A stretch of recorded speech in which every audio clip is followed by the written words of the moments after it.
Welcome to the Pure Property Podcast. Whether you are considering buying your first investment property or reaching property mogul status, we dissect the fundamentals through to large-scale property development and everything in between. Well, usually it is everything in between. Phil Tarrant, co-host of the Pure Property Podcast with Paul Glossop from Pure Property. How you going? You well? I'm very well, Philip Tarrant. Well, you should always introduce someone by their second name, otherwise it's rude. Okay, that's what fair I'm enough. told. Okay. Well, you do very well at that. I'll give you one tick for our podcast, one and one only. Well, mate, the punters keep coming back, so we're doing something right. All right, fair call. Yes, it's I don't know. You get much feedback on the podcast from your clients? Do they actually listen to it? It's a good question. I never asked them. Look, I mean, they do recite things that I've said on podcasts, so I do hope to think that it's come from what I've said on a podcast, unless they're making it up and just pay me homage. But yes, let's go. Pay Well, you for the homage. record, I listen to every one of them. There you go. Mate, I haven't introduced you yet. You stay quiet till you're introduced. Certainly haven't used his last name yet, which I'm looking forward to, by the way. William Leung, Well done. You nailed it this time. property investment extraordinaire. We've met before, for those of you that don't know, and I sort of remember it, but Oh, you wouldn't remember me. no, either. mate, you're very memorable. You interview more than 1,000 people along I the know. way. Do you feel special? No, I don't. But I listen to all the other really? other people, and I say, God, gee, I'm just a nobody. Phil always looks very disinterested, I find. In this, not maybe not behind. Do you know the how mic. often I find that? People say, it's just, I'm typically pretty disinterested. Have you ever seen me ever interested in anything? When it's got to do with shallow fried foods and typically South Park, combining those two, maximum interest. Yeah, I do get that. Mate, I'm a simple man trying to get by, but as is William. We spoke about you on the last podcast. Did you feel special? No, I don't. No? You just don't feel special at all. This is your Buddhist philosophy. It's not about being special and self-centered. It's about... No, I'm not a high achiever. I just achieve what I want to achieve. But I listen to all these people that you interview. They do all these extraordinary things. They have double-digit, triple-digit, properties in their journey. And I like, who am I? I'm just happy to be myself. But I'm not like that type of people. Yeah. It's just like the other day when I was listening to 2GB, there was one guy that he went from. He interviewed a guy, 33 years old, over 100 properties. I was like, wow. Yeah, I think we were swapping text on that at some point. What I would say, William, and don't hold anything I say or rely upon it, but you're probably representative of what most property investors are and who they are in Australia. They're not people with 100 property portfolios. They're just people trying to get by, not too special, plugging away. Yes, that's just right. getting by, getting it done. Just trying to live their best life. Just trying to live their best life. And that's most property investors. And I sort of talk a little bit about these days where, this idea of property investment now is this glitz and glamoury lifestyle, and that's what's being painted on social media. That's not what property investment's all about. But that's always has been. Yeah. There's always has been. Like I attend those workshops before I met Paul, those people driving Ferraris with all the pictures and all that. That's what they want to attract people. But, most of the time as soon as I saw those photos, they turned me away. Did you find a parking spot outside for your Ferrari? I don't even have a Ferrari. I still drive my same car that I drive for the last 10 years. I'm going to guess what car you drive. Oh, Okay. Stereotype incoming. Let me think. It's got to be a Camry. No. Oh, that was close, very good but stereotype, though. I reckon a Toyota. Toyota? It's a Honda Civic. Honda. Oh, it was a Civic, yeah, Civic, it's the next CRV. one. Yeah. Honda Civic. Civic. Yes. So no room for the kids, or you still No, jamming in there's the still back there? plenty of room for the kids. Ah, gotcha. So And maybe the that reason is a why I got the misconception. Civic is, there are two reasons why I got the Civic. One is I can put my kayak on top is easier. It's not as high, so that I can easier load it up. You're a little bit vertically challenged, I noticed. Yes. You can't say that. Well, I just did. I need to elevate my So seats up a little bit more. I'd like to apologise on behalf of Paul to all of our listeners where, I'm that the sometimes opposite. politicians with headroom say myself. that stuff, and that's, But I've got the opposite issue. I get in a certain height. That's right. I wouldn't be able to fit in a Ferrari. Not that I've ever tried. Imagine if it's me taking the photo of his book.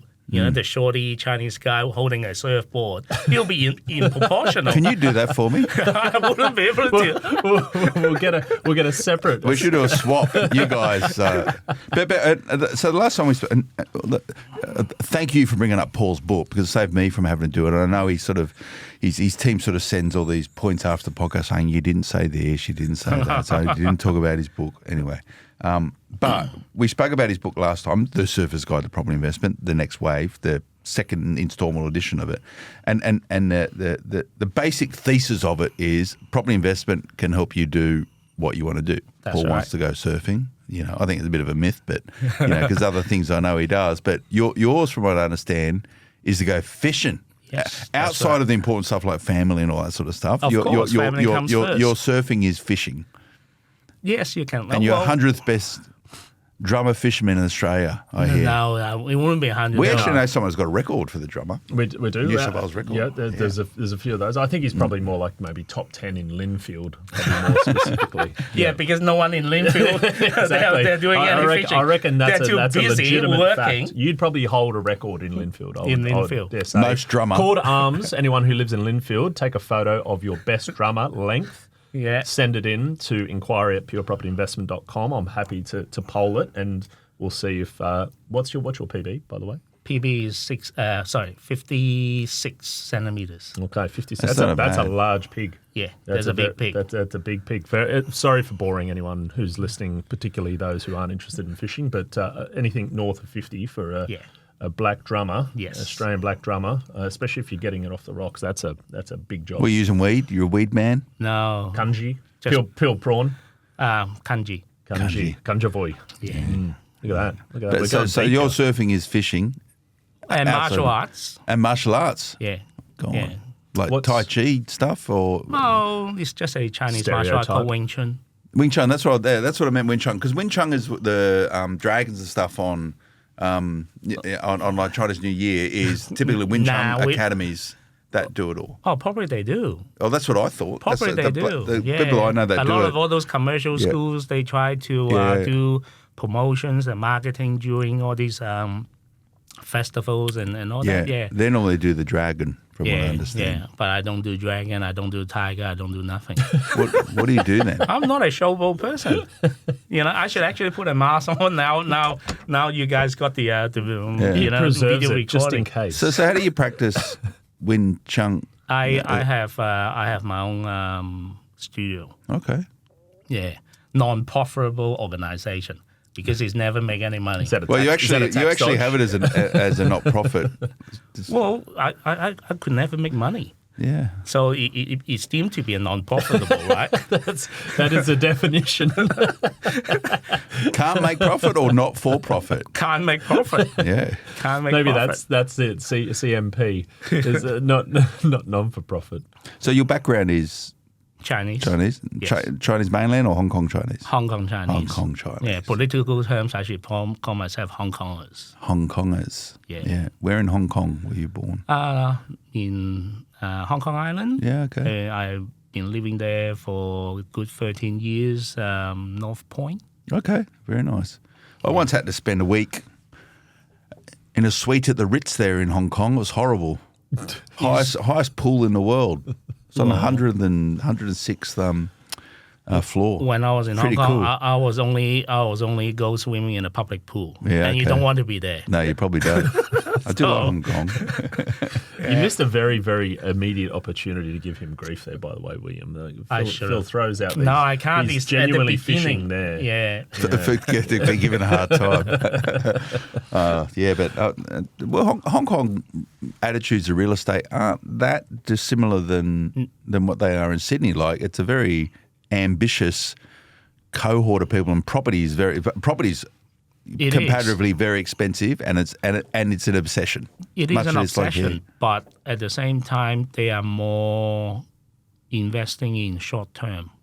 Okay. They want, because the prices fluctuate fairly quickly. I'm not saying in months, but like in a couple of years, it could go up 20% or 30%, but it could also go down. Nowadays, political uncertainties, it gone down 40%. So that's what they don't buy and hold. So they transactors. Yes, that's right. And what about attitudes towards debt? How different is that from Australia? It depends. Yeah. It depends. They have more gambling attitude, I would say. So probably the tolerance of debt is a lot more higher than Australians. Okay. Australians are more bread and butter. If you have $1, you may only want to borrow 30 cents, 50 cents the most. But Hong Kong people may want to borrow $2 if not free. Okay. So they don't mind that. So is it like when you win, you win. When you lose, you lose? That's right. That's why Hong Kong. It's a cultural thing, but on the basis of like everyone likes to win, Yeah. but your attitude towards losing is what really shapes the mindset or psychology of people. How would, and I know it's a broad statement, but if more risk tolerant, how do they accept losing? Is it like they will just yell and then put their head down, work for another week, and then come back another day? It's just like, okay, look, like in Hong Kong, they only have, I think, from memory, one racing day a week. One what? Racing day, horse racing. Oh, racing day, yeah. Yeah, but the turnover of horse racing on that day is equivalent Is that a to Happy Valley? Happy Valley Yeah. or Sartine, something like that. And that one day turnover is like our Melbourne Cup day. Yeah, okay. So they do it every week. Yeah. So you can so see. Wednesday night, Happy Valley? I can't remember. It is Wednesday night or Saturday. Yeah, Not Wednesday night, they may not do it every time. Yeah. But regularly Saturday, Yeah, So it's from memory when I was young, I'll just go to the across the street and TAB, all these people will be having cigarettes and then looking at all these forms and all these, like they're doing like master studies or they're going for the HSC, going to all that. But you see them every week in, week out. Everyone has a system. Everyone has that system. What's your system? My system? What's your property system? My property system is my mental system. Is it? Yeah. Oh, I mean, I learned a lot of different stuff over the years, but obviously your decision making is not good if you ended up with him. Well, luckily, things done well. Yeah. Just enough time for me to, maybe you never know, but I'm happy to, So things are working out for you with property. I think so. And that comes back to the fact that you get to go fishing and to have more options in life. Yeah. To have more options in life, and I haven't been working for the last 2.5 years now. Are you retired? I'm not retired. That's what I want to say. A lot of people think I'm retired. Yeah. But I'm actually just, there's a term called drifting in surfing. But it's just like, I'm just drifting.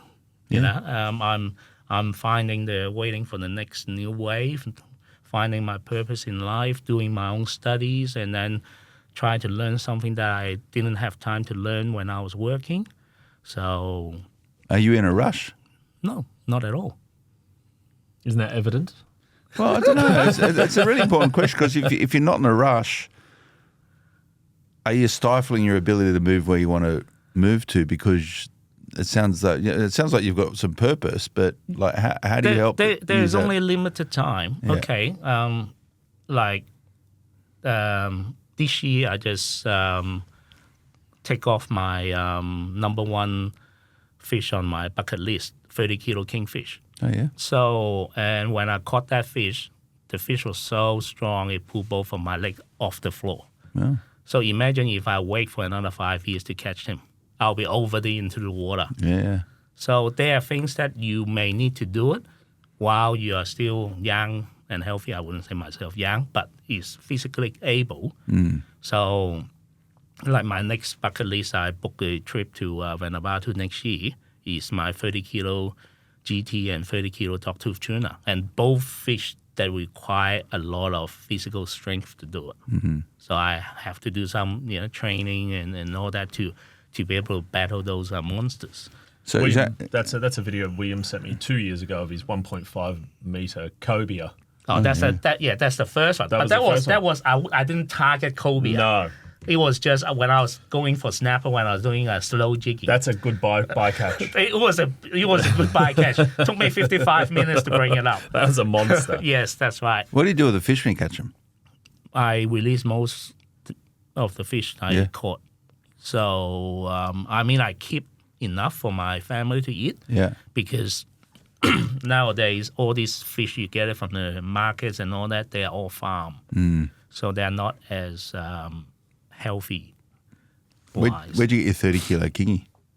A very remote place called Three Kings Island in north part of New Zealand. Yeah, okay. So I had The Bay of Islands up there? No, even further. Really? Bay of Islands, Kalamando, that's where I went. I've been fishing in New Zealand for the last 10 years. Once I got the permission from my wife. And so I go there once a year. But over the years, I keep catching 15 to 20 kilo fish. I want to crack a 30 kilo mark before I'm 50 years old. Yeah. So I ask people, where can I go to catch 30 kilo kingfish? So then they say, point me Three Kings, but it's rough. Yeah. And it's far, it's remote. So how far is it? Get off from Auckland Airport. I have to drive 6 hours to a place called Manganui.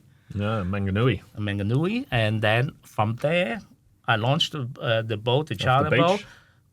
Then it will be 12 hours ride. Whoa. To Three Kings Island. When during that 12 hours, you see nothing on the horizon. Jeez. And all of a sudden, you see some islands popping out after 12 hours. If you tell me there are gazillas there, I would have believed them. Is there habit? Like, is there a little fishing shack there and you stay there? Is that what you do? Or? Yeah. We stay there for 5 days. Yeah, okay. Yeah, with people from different parts of Australia. Holy mackerel! That is way. So you do this by yourself? You don't? No, for that kind of charter, I can't afford to do it by myself. Yeah. So I usually, my friends, they wouldn't want to dare to go for those extreme fishing. So I contact those charters and then I say, I'm by myself, but I'm a keen fisherman. If you guys have anything like someone do a group, but they only have 4 people or whatever, I'm happy to slot in. Since time is not so much of an issue at the moment. I'm flexible. And this comes back to choice. Yes, that's right. Choice. So then as soon as they tell me, yes, I've got a spot available, then I'll say, yep, book me in. And did you catch the biggest fish on the trip? Yes. and I was the oldest. Okay. How long is because I've caught kingfish in New Zealand before, and I'm just trying. We've caught some big fish, but I'm just trying to work out how heavy they were. How long? Or they're just big and fat, right? Yeah, they're big 30 kilo. They stop getting longer and more rounded, don't they? Massive shoulders on them, and I will be about $1.40 m, I'd assume. Wouldn't it? More than that. Really? Okay. Yeah, I think we're getting $1.20 or something or other. That's a big fish. 18, 20 kilos. Maybe. We are going way off topic. Like where I just looked at where that is on a map. Anyone who looks it up. Okay, that's a big fish. Give us a look. Holy man! How do I know that's you though? It's covering your face, man. I've got a video to prove it. I've got a video to prove it that I tipped it back to the water. But we're we are on topic because this is about the why, right? Yes, it's always start with the why, just like Simon Sinek's book. Yeah, and property investment is just a utility. It is for you. It is, and that's all we're talking about. It is. A lot of people get caught up in overcomplicating it. Discussions it's like, but it's in many ways a moot point. So. But also at the same time, I find, during all these years, I've been telling people how great property is, and trying to introduce them to Paul. The success rate is less than 10%. But a lot of them, the why is they don't want to put in the extra hard work.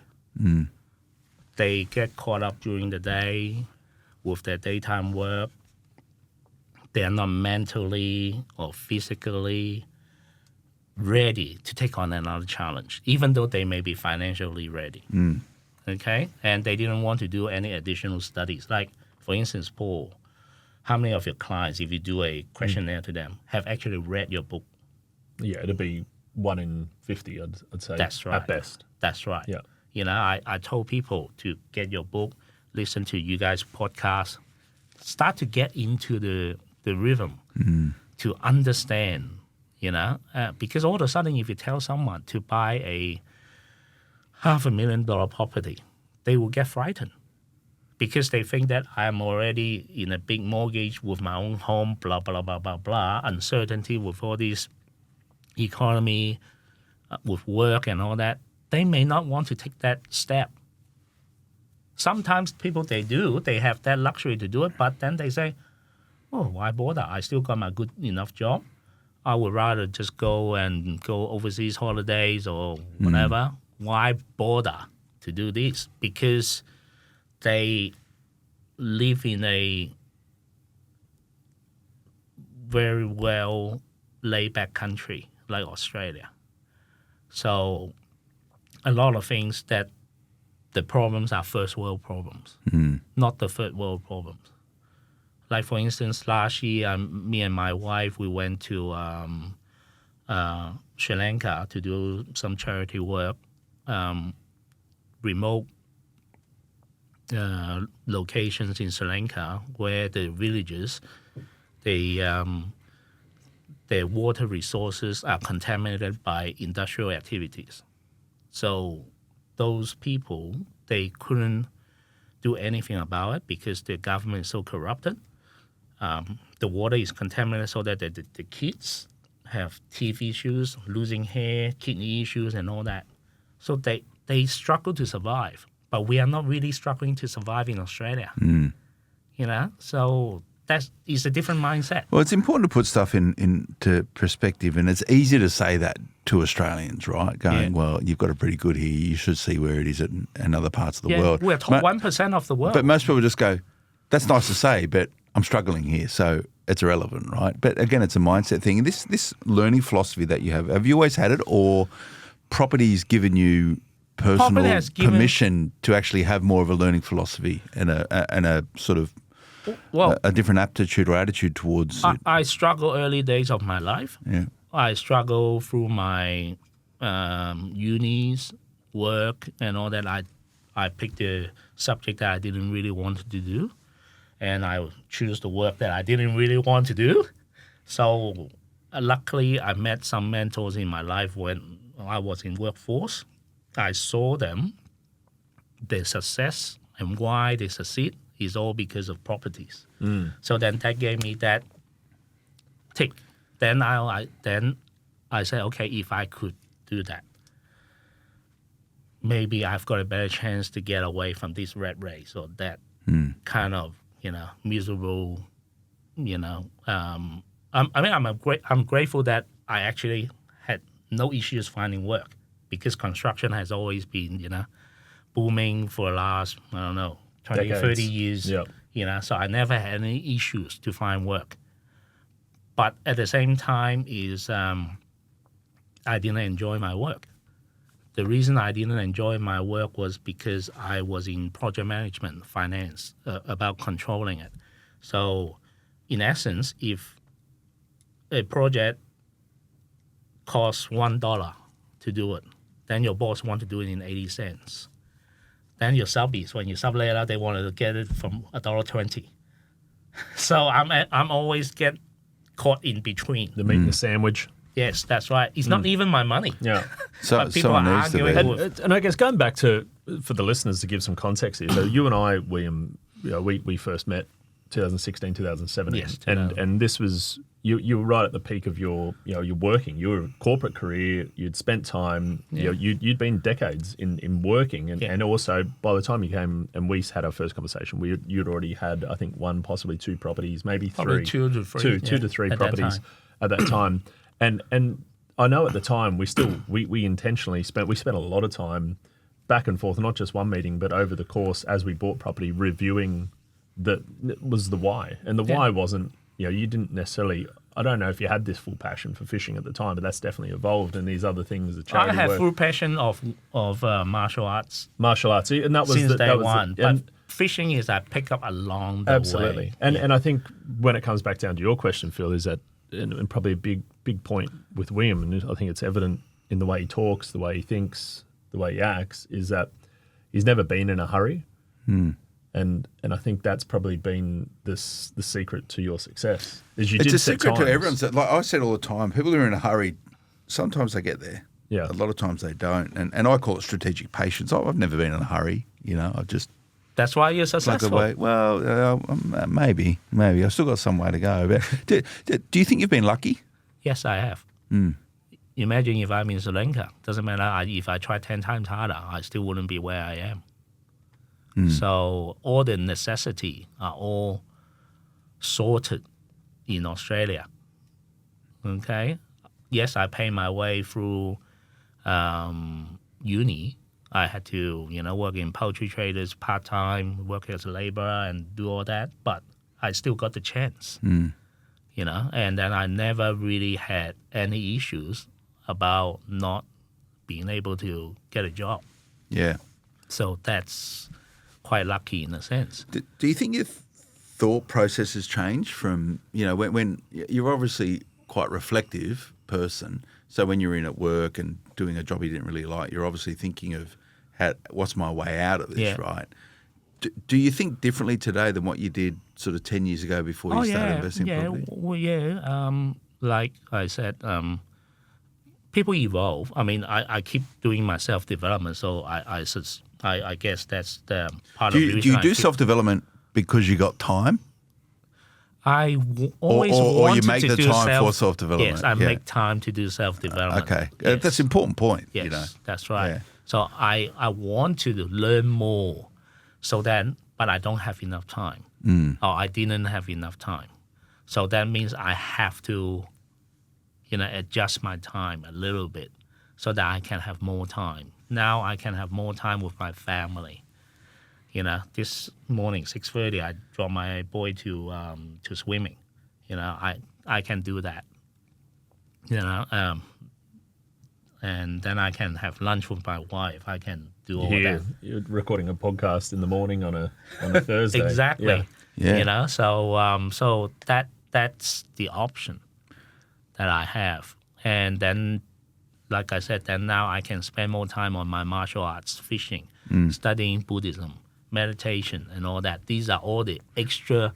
I do less work, but I gain more in life. So to speak. Personal question, but this is what I do for a living, is ask them.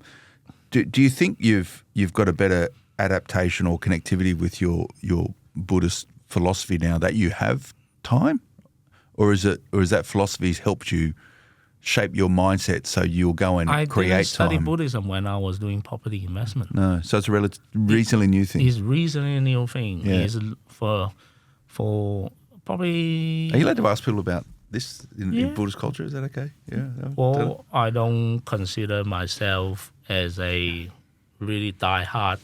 Yeah. Because learning Buddhism is learning a way to I don't know live. the ethics around these sort of conversations. It so. is. never It is. stopped you in It the is. past. I know. It is. So Yeah. so it is more like learning about yourself and how to become selfless. Yeah. Because I was in the earlier days about obsession about myself, my wealth, my whatever. Everything is about me. But now I can have time. I can give more to my family. I can give more to my other people that they need my help, and at the same time I can enjoy more because I put myself in a position that I'm in a less conflict environment. Whereas before when I was working, I was always in conflict. Yeah. Always arguing about money, arguing about you done development. Time is the essence. Why didn't you do this yesterday? Why didn't you? Now all the project is delayed. Delay costs time. Everything is about time and money. But essentially, I got paid. They took my time to deal with their money. But it's not really my money. So I get controlled by time. Okay? But now I can control my time more. So then that's why I have time. And luckily enough, I find a way to learn other new stuff. Yeah. It doesn't have to be Buddhism. It can be, it can be Catholic. It can be any other religious. It's just. Besides, I'm not really a religious person anyway. It is more like a self-discovery. Yeah. So I don't really consider Buddhism is religious either. So you have time now, which is what most I have a little bit more time than before. Which is what most property investors, I understand, chase.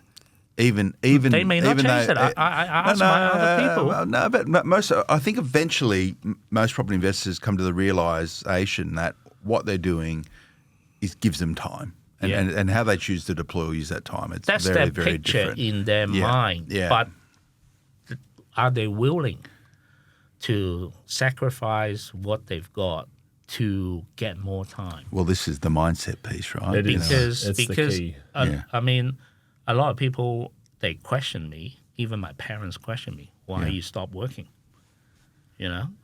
My parents, they don't know about my finance. But maybe other people that know about my finance because everyone knows about it now. I try to build the picture for them to come to you to see you. Then say, but why don't you keep working for another 5-10 years? Then you would have more. You would double up your portfolio more. But I said if I spend another 5-10 years working in that environment, I will be more stuck into that hole. I wouldn't be able to catch my 30-kilo kingfish. I wouldn't be able to, do well, other what happens bits. when you catch your big GT? What happens when you catch, there's always going to be something... back into the I know, water. but, philosophically... The memory is always there. But what's going to be next then? You're chasing something. Then when my physical is not able, I'll be looking for a bigger bream or bigger...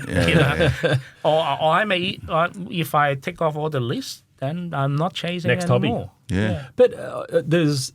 Throughout our time knowing each other for 7-8 years now and building a very strong property portfolio, seeing that grow, allowing time, patience to then eventually sell down, create cash flow, buy different assets, which then has allowed you the last 2.5 years to go off and then figure out this next phase in life. The big thing that I've known is that you've always been someone who is A, wanting to understand more, B, wanting to have a plan, but C, the challenge I find is a lot of people who get those first 2 steps ticked off pretty well. They have an ambitious outcome that they're trying to achieve. In your instance, it's time, whether you use the time to explore new religions, to fish, to do whatever it be, lunch with your wife, time with your family, etc.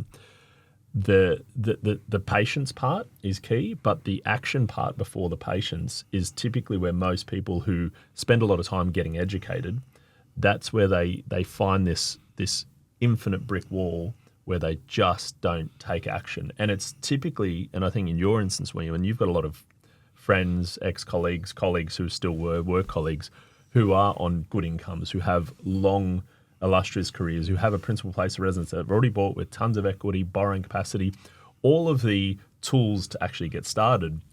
But to your point, they're like, you know what? I'm happy just putting in my 50 hours a week. Because they're not prepared to sacrifice their luxurious lifestyle. That's the word. But for me, why I think I can do that is I've never been a spender. You're a Honda Civic guy. Yeah, that's right.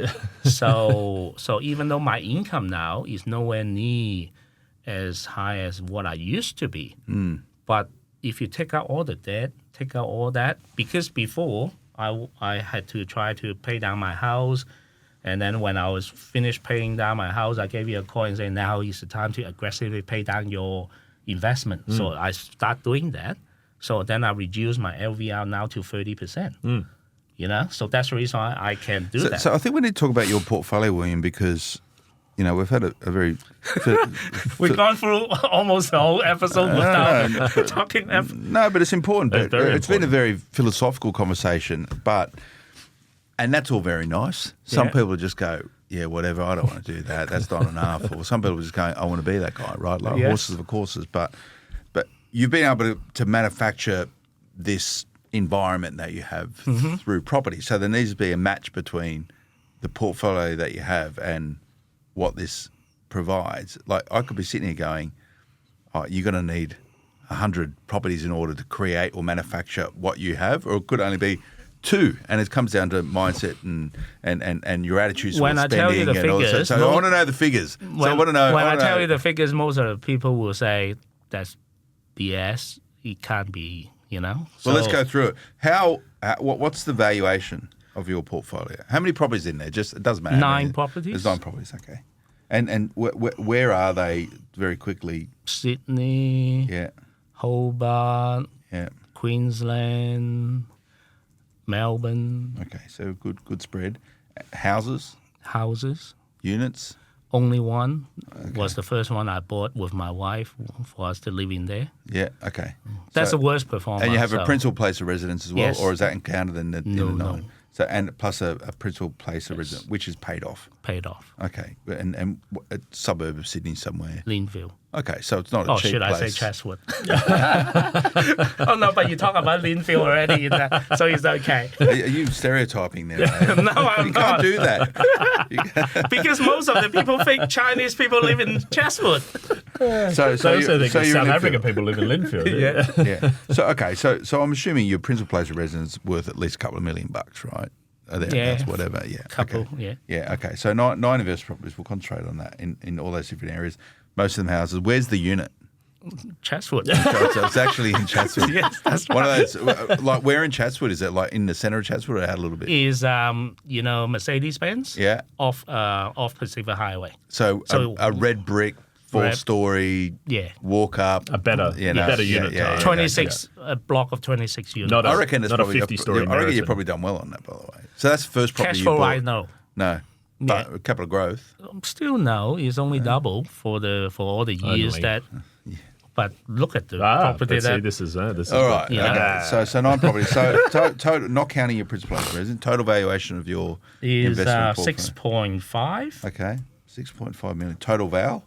Yeah. And what is the equity position on that? How much debt have you got on it? LVR is 30%. Okay. So about 2.5-ish. 2.5, 3, something like that. So what do you want is $2 million in debt, right? Yeah, $2 million. So you got $4.5 million in equity.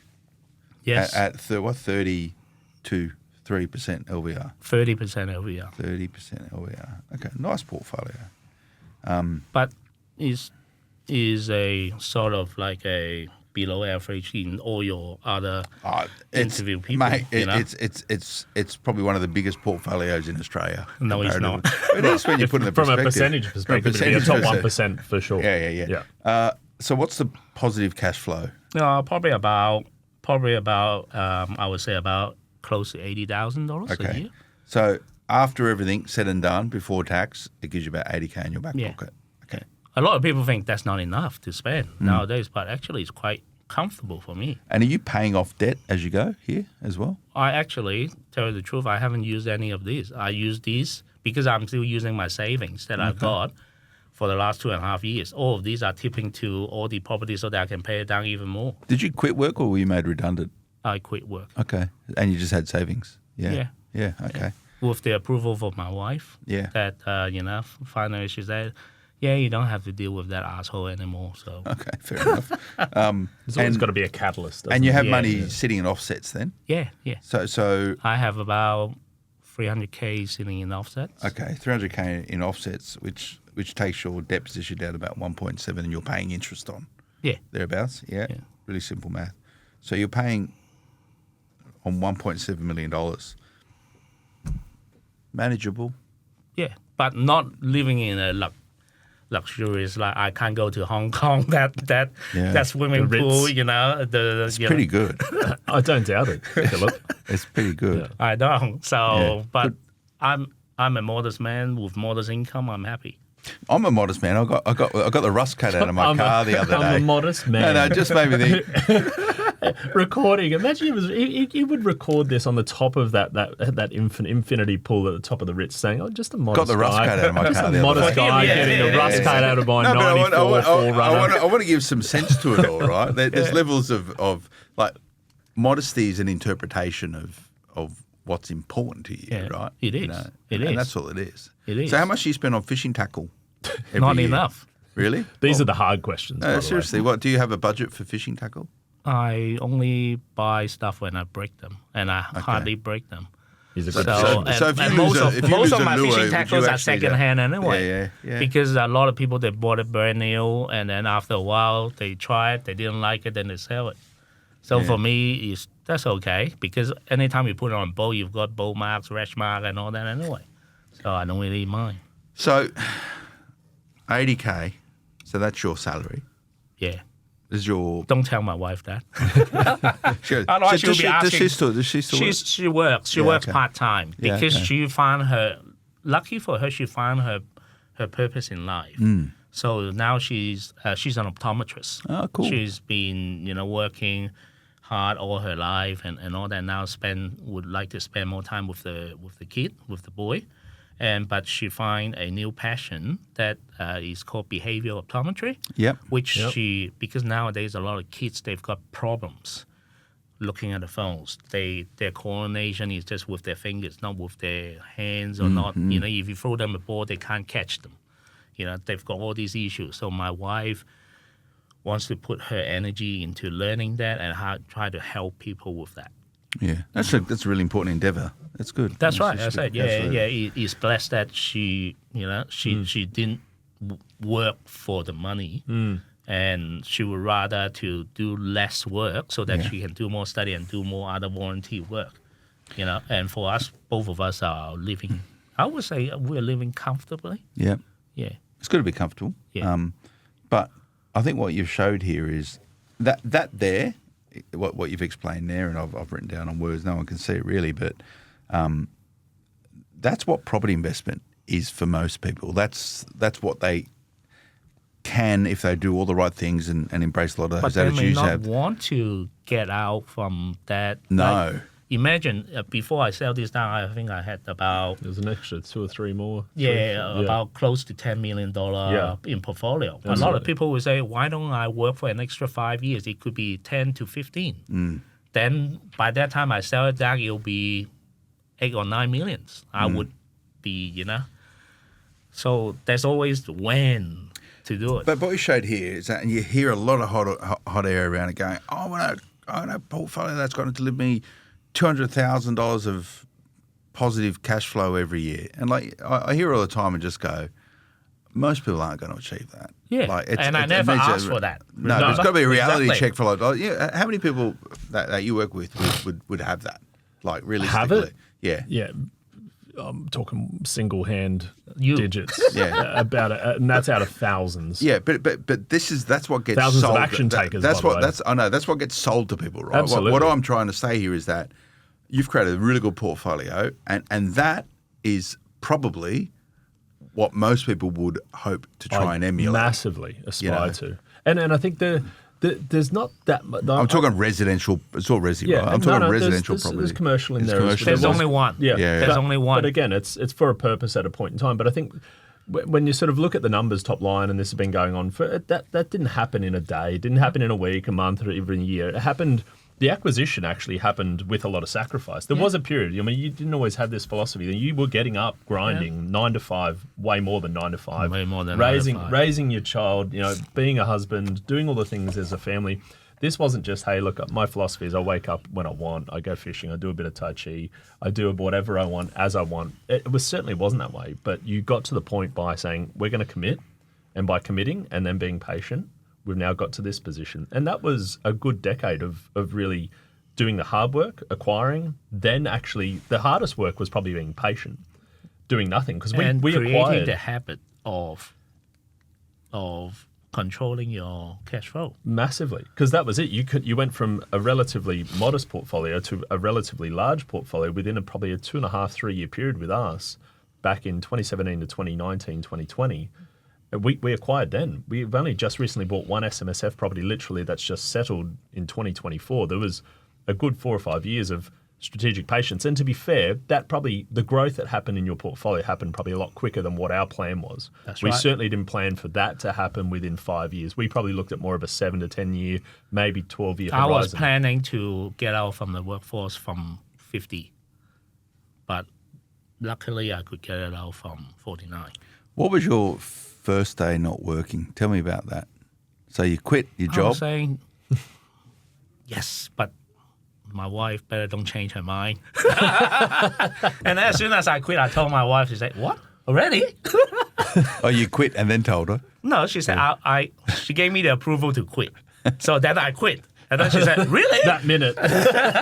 Did you Hey, boss, have like I quit. Did you have like a quitting remorse on that first day at all? Were you like, what am I going to do? Or you went fishing? No, I always knew what I want to do. But at the same time, what you project could be different to what's the reality. It still took me time to settle, to find my new way of learning. I learned a lot of different things. I read a lot of different books. Then I say, okay, then I decide this is what I want to do, or I want to put more time and effort into learning. Then it just takes time. Everything takes time. It's a new chapter of life. That's why I say I'm drifting. I haven't started the engine, start to do that because I haven't find where's the next fishing spot yet. Yeah. I'm sort of like gathering. You haven't anchored yet. Maybe that's the new hobby is drifting and your Civic Tokyo drifting. No, I don't think so. I don't think my car can do that.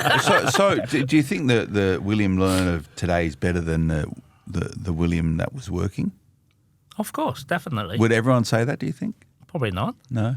Because they don't Your know. Your parents, would they go, no, they should be working? They still think I probably just have midlife crisis or something. Is that what they call it, is it? Maybe they call it that. Yeah. So, but it doesn't matter. It's hard to tell everyone your whole story. You know, whether it's financially or whether it's mentally or whether it's, you just have to be yourself, but at the same time, don't get too caught up with what other people say. So you're obviously very humble, and you won't say a lot to people if you feel as though they're not really interested or investment. However, you're happy to share your story with people who are. It sounds like you get frustrated with other people because they don't. Yeah, I get frustrated. I get frustrated because I see them struggle. I see my friends struggle, and believe me, like when you're 50 years old, when you're in the workforce, most likely in the next couple of years is critical. You'll get ticked off. So it's such an interesting point, So, the tap on the shoulder. Yeah, that's right. Yeah. And the $250,000 becomes zero with a little paycheck to because say you thanks wouldn't for your service. you wouldn't want to come back to work for $100,000 anymore. No. When you're on a $250,000, $200,000 income, your life spending, all the expenses are catered for $200,000, and that's why I said the good part for me is I never spend that much money. All of that is contributing to somewhere else. So that's why I never have that feeling that I have that much to spend. So that's why I'm happy to got what I got now because of that habit, the habit of living that I don't need that. Not upgrading your lifestyle. That's right. Is the hardest. I still upgrade like to New Zealand fishing once a year. That's an upgrade. But you always rent that, right? Like that's one thing you've always done is that all these really enjoyable, high sort of emotive moments going to Three Kings Island in the middle of nowhere, jumping on a boat. It's temporary, right? You rent the experience. You're not paying for it. It's not a permanent cost to your life. You're like that comes and goes. It's fixed, and then I'd say thanks for the memories. That's right. But the memory lasts forever. Absolutely. That fish lasts forever. Absolutely. Yeah. It's funny, I feel like, you and I know a few, I can think of a dozen people right now who are at different stages of their cycle and probably similar ages to us in their 40s, 50s, and are probably at different points in their life where they've made decisions 10, 15, 20 years ago. And it doesn't look like it's a huge fork in the road at the point in time, but the variation... Oops. Is that Game of Thrones music? Something. No. That's a message. The fish are on. I genuinely thought we got hacked there. Yeah, that's a message from my wife. So say, don't tell them anything. Don't tell them any more about the fishing spots. I guess where I was going with that, deviation. Literally, that was a good point of deviation. But it is like you realise that these moves that are made in the 20s and the 30s, but don't think that if you're in your 40s or even your 50s that it's too late because, yes, it means that you can't achieve what you want in a period of time that's going to be 1, 2, 3 years because we've talked about patience is everything. But it's still going to mean that your 60s, your 70s and beyond and also future generations, will have something that's going to be enjoyed Absolutely. because of the decisions you make. The worst thing you can possibly do, in my opinion, is get fully educated and do nothing. That for me is worse than putting your head in the sand and being naive to everything. And I get more. I mean, both of those situations I'd love everyone to avoid. But if you're listening to this podcast, by nature, you are someone who is interested. You make a good point, and again, it comes back to what you see publicly versus realities of what happens in property investment. Every single person I speak to now go, I'm so sick of getting bombarded on social media with buyer's agents or property investment advisors, right? Yeah. Like it's just everywhere, right? And if you get that, you would assume that most property investors start in their 20s Yeah. or 30s. That's not the case. No. Most start in their 40s and 50s. You know, that's normal. Yeah. You know, so saying, if you're 40 or 50, it's not too late. Well, that's where most people get started. Yeah. You know, you're probably, you would have started, in your early 30. 40s, 30s? Yeah. Which you started when you were Mid late 20s. Mid late 20s. Yeah. Yeah, I started early 30s. Yeah. That's normal. But when I say I started 30, those first 5 years was doing buckle. That's the reason why I went to see Paul. Yeah, but you started investing in property because you had an owner-occupied apartment that turned into your first investment property. Yeah, right? that's right. Yeah. Anyway, all right. So what's next, William? I don't know. Maybe we'll have another podcast in 5 years' time. Then we'll know. So in Vanuatu, the GTs, are they in the shallows? You're going to be flicking poppers at them and trying to jag them? Yeah? Where in Vanuatu are you going? You been there before? It's a cool place. Never been there before. So I just told my wife I book it, and then that's it. Cool. Get your yellow fever shots, your dengue, and bring your malaria tablets and Bob's your uncle. You'd be running things. I reckon Pure Property should do a fishing tournament. What do you think? I reckon we should. Yeah, proudly sponsored. I reckon we could do a retreat. Like maybe we get a big charter up in Cairns or something. Do a little domestic. Get a big boat. A bit of property talk. I'm in. Bit of fishing. A masterclass. I'm certainly not providing the masterclass, but I think you've got a few associates within Momentum Media who would also be highly keen. I reckon we've got some keen fishermen and fisherwomen who listen into this who might be interested. So you have to be a property investor. You have to be a property investor. That's the prerequisite. I think you have to either have got your finances pre-approved or bought a property. Yeah. You have to have taken some action because getting pre-approval at least means you've got your documents together. Yeah. And then beyond that, I think you don't need anything else. I think the fishing is potentially can become a new formed hobby. For most. I know who would go to something like that. I know heaps of people would go something like that, especially if it was in a nice remote location that wasn't too far away. And you can charter a boat, right? That's got Absolutely. like 20 bedrooms is what you want. I reckon bedrooms. How big is the Momentum. boat? What do you reckon SPI might be interested in maybe doing a bit of a retreat? Maybe. SPI, PPI, Trevally retreat. Trevally retreat. There's options. Yeah, but people would do it, right? I reckon the ATO's listening to this thinking they're writing down dates and they're looking for tax obligations. I don't know.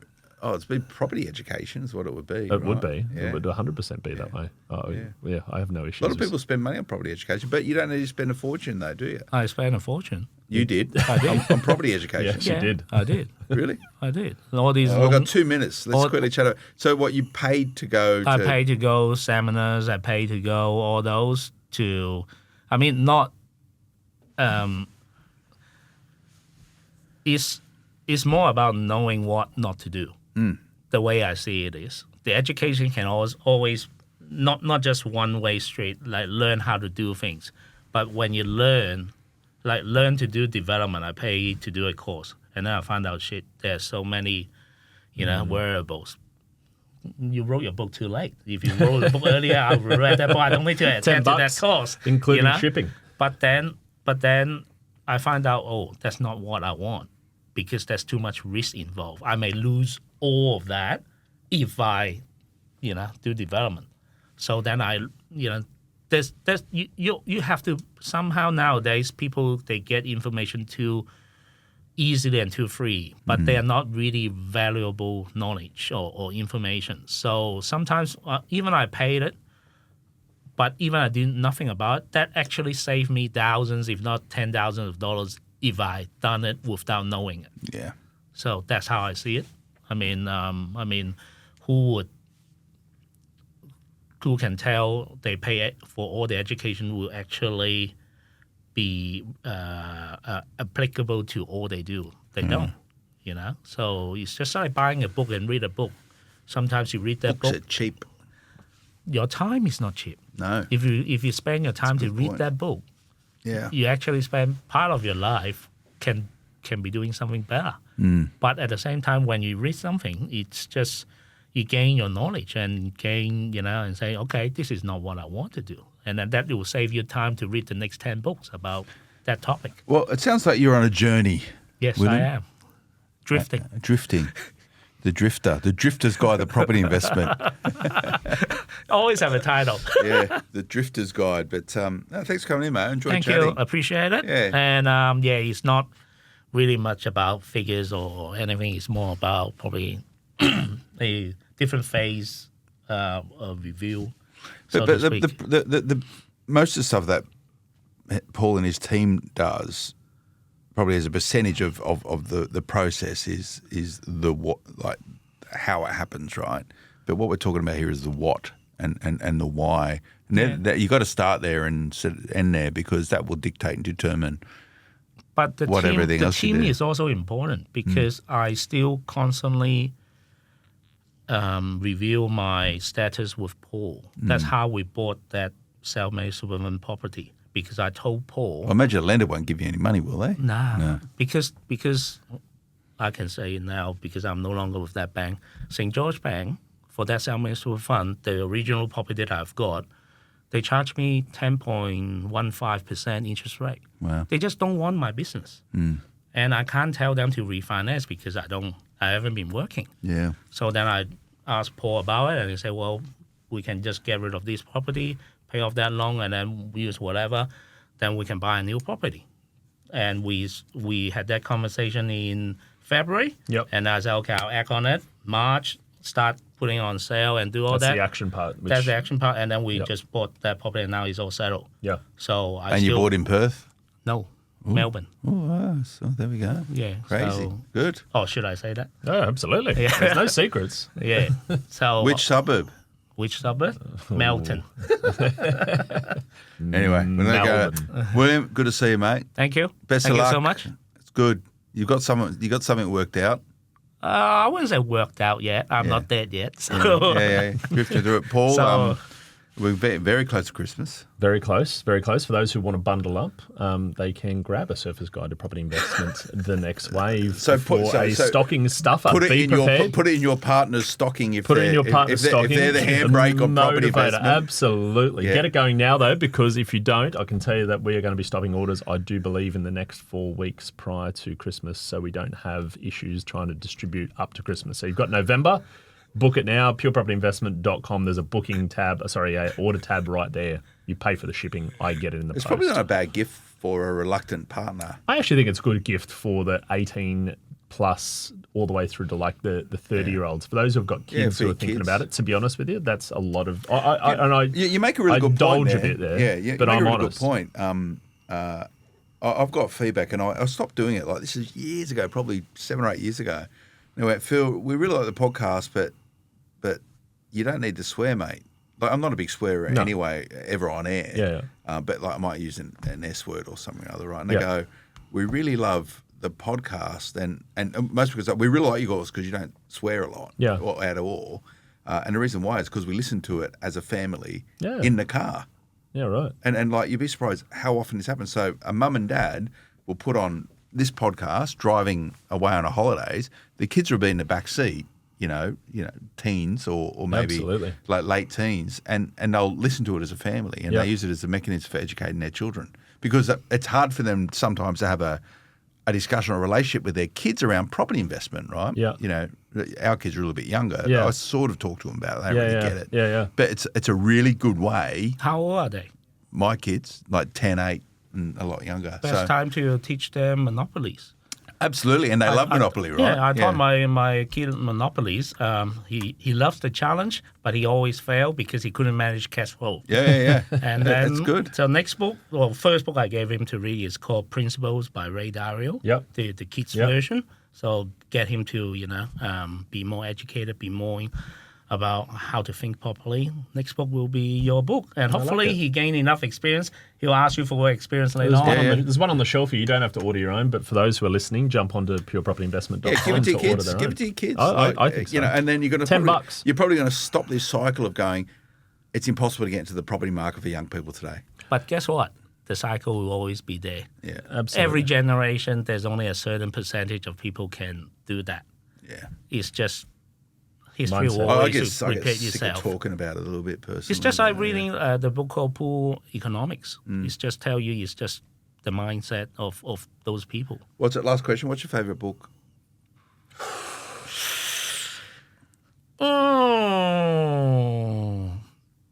What book would you reread many times? Good question. A lot of good books. No, you got to choose one. The Subtle Art of Not Giving a Fuck. Oh, shit. Oops. No, I like it. I like it. Yeah, beat, you know, like That's a good book, by the Paul's way. book I read 3 times. Yeah. Simon Sinek, the start with Why, I read it 3 times. It's just every time when you read it, when you gain more knowledge and when you gain more experience, you come back and relate to it a little bit more. You know, I used to read the book called Think and Grow Rich. Yeah. But now I don't. It's not just about thinking. It's more about doing it. Have you read The Alchemist? Yes, I have. Yeah. Okay. I thought you would have. Yeah. Yeah. It's a good book for kids. Yeah. Yeah, that's and right. adults. Yeah. Another stocking stuffer after the Surface Guide, the Property Investment, the next wave. Correct. Pure Property. Start there. purepropertyinvestment.com. Just .com, and all over the socials you can book it, see it wherever you want. And if you want to start the journey with, where William and I started, what is it, almost 8 years ago now. 8 years seems like an eternity. It also seems like a very short time in property, but it started with that first meeting that we had eight long years ago, and here you are, becoming a drummer and GT master. Not a master. All right, we want photos. I want to see photos of the GT. William Leung. I'll try my Thanks best. for coming in, Paul Glossop. Thank you, everybody. Nice one. Good to see you again. Thanks for tuning in, everyone. We'll see you again next time. Until then, bye-bye. The information featured in this podcast is general in nature and does not take into consideration your financial situation or individual needs and should not be relied upon. Before making any investment, insurance, tax, property, or financial planning decision, you should consult a licensed professional who can advise whether your decision is appropriate for you.